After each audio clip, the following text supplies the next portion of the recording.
जुन्या पेन्शनच्या संदर्भात काल राज्य सरकारची बैठक पार पडली होती, परंतु या बैठकीतून काहीच तोडगा निघाला नाही। त्यानंतर आज सर्व कर्मचारी जे आहेत ते सरकारी कर्मचारी या ठिकाणी आंदोलन करतायत। आपण सध्या जे रुग्णालयाच्या बाहेर आहोत। इथले सर्व शासकीय आणि निमशासकीय कर्मचारी जे आहेत ते या ठिकाणी आंदोलन करतायत। आपल्यासोबत काही कर्मचारी आहेत, आपण त्यांच्याशी बातचीत करणार आहोत। काल बैठक पार पडली। 6 महिन्यापूर्वी देखील मार्च महिन्यामध्ये देखील आंदोलन केलं होतं। पुन्हा एकदा त्याच मागणीसाठी तुम्हाला आंदोलन करावं लागतंय। आम्ही 14 मार्च रोजी ह्या आंदोलनात उतरलो होतो। याच मागण्या घेऊन आता ते आंदोलन 7 दिवसानंतर स्थगित केलं होतं, कारण की आम्हाला शासनाने आश्वासन दिलं होतं, लिखित आश्वासन दिलं होतं की नवीन पेन्शनधारकांना आर्थिक आणि सामाजिक स्थैर्य शासनाकडून मिळणार होतं। त्यासाठी एक अभ्यास समितीही नेमली होती आणि या अभ्यास समितीकडून आणि शासनाकडून काहीतरी चांगलं बाहेर येण्याची अपेक्षा होती। आज 6 महिन्याचा कालावधी उलटलेला आहे। ती समिती 3 महिन्यांसाठी नेमली गेली होती, परंतु त्याचा कालावधी उलटून गेलेला आहे। तरी पण अद्याप कोणता निर्णय शासनाने दिलेला नाहीये, म्हणून नाईलाज असतो आम्हाला पुन्हा एकदा हे संपाचं शस्त्र उपसावं लागलेलं आहे। संपाचं स्वरूप कसं असेल, कारण की मार्च महिन्यामध्ये जेव्हा संप करण्यात आला होता त्यावेळेस देखील अधिवेशन सुरू असतं आणि त्यावेळेस देखील मोठ्या प्रमाणात कर्मचारी संपामध्ये सहभागी होते। जे रुग्णालय आहे महत्त्वाचं रुग्णालय आहे, याचा परिणाम जो आहे तो रुग्णसेवेवरती होणार आहे का? स्वरूप कसं असणार आहे? रुग्णसेवेला कुठल्याही बाबतीत वेठी धरून आंदोलन करण्याचा आमचा कर्मचाऱ्यांचा मानस नाही आहे, परंतु शासनाने ज्या कर्मचाऱ्यांच्या मागण्या होत्या त्या मार्चमध्ये सुद्धा आपण संप केला। त्या संपामध्ये आश्वासन दिलं, परंतु ते आश्वासन पुनरुपी समिती गठीत केली।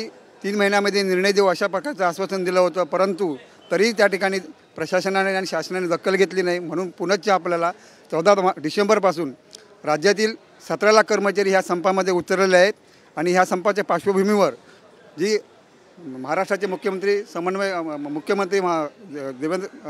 एकनाथजी शिंदे तसेच 2 उपमुख्यमंत्री यांच्या समेत काल मीटिंग झाली, परंतु त्या ठिकाणी सकारात्मक तोडगा कुठल्याही प्रकारचे निकाली निघाला नाही। म्हणून हे आजचा आम्हाला ह्या नाविलाज असतो आम्हाला संपाचं हत्यार उतरवावं लागलेलं आहे।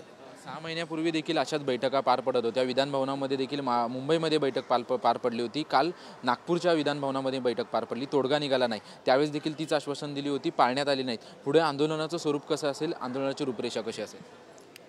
आंदोलन अशा प्रकारे आहे की 17 लाख कर्मचारी शासकीय कर्मचारी या संपामध्ये उतरलेले आहेत। शासनानं आम्हाला आमच्या मागण्या मान्य कराव्या, आम्ही संपावरती जाण्याची काहीच गरज नाही। परंतु शासन जर चालढकल करत असेल, राज्य सरकारी कर्मचाऱ्यांचा जो हिस्सा आहे, भाग आहे, त्यांनाच जर आज शासन जर टोलवाटोळीची उत्तरं देत असेल, 6 महिने आपण पाहिलं, मागचं आंदोलन आपण पाहिलं, मग शासनच जर आम्हाला प्रवृत्त करत असेल आंदोलन करण्यासाठी, शासनच जर ह्याला भाग पाडत असेल, पर्याय काय आमचं? आज आपण म्हणता सर्वजण रुग्णसेवा वेठीस धरता, आमचा कुठल्याही संघटनेचा असं मानस नाही आहे। शासनाने आमच्या मागण्या मान्य कराव्या, आम्ही संप मागे घ्यायला तयार आहोत। आज लिखित द्यावं, आजही चर्चा करायला आमचे नेते तयार आहेत, आजही लिखित द्यावं जुनी पेन्शन मिळणार आहे म्हणून, आजही आम्ही संप मागे घ्यायला तयार आहोत। 6 महिन्यापूर्वी देखील अशाच प्रकारे लिखित दिलं होतं, संप मागे घेतला होता, तरी देखील तोडगा नाही। हा नक्कीच अजूनपर्यंत तोडगा निघाला नाही। आम्ही 6 महिने थांबलो, कर्मचारी संघटना म्हणून 6 महिने थांबले। पुन्हा शेवटी शासनाने आम्हाला हत्यार उपसायला लावलेलं आहे।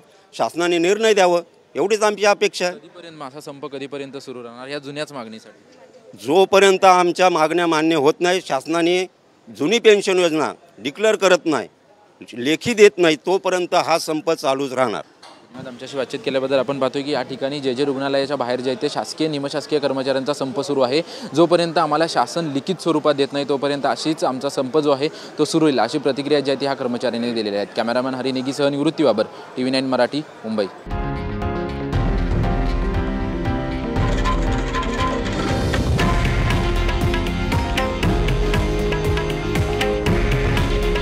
हे आहे देशातील नंबर 1 न्यूज नेटवर्क आणि आपण पाहत आहात TV9 मराठी। काळजी तुमची, हित महाराष्ट्राचं।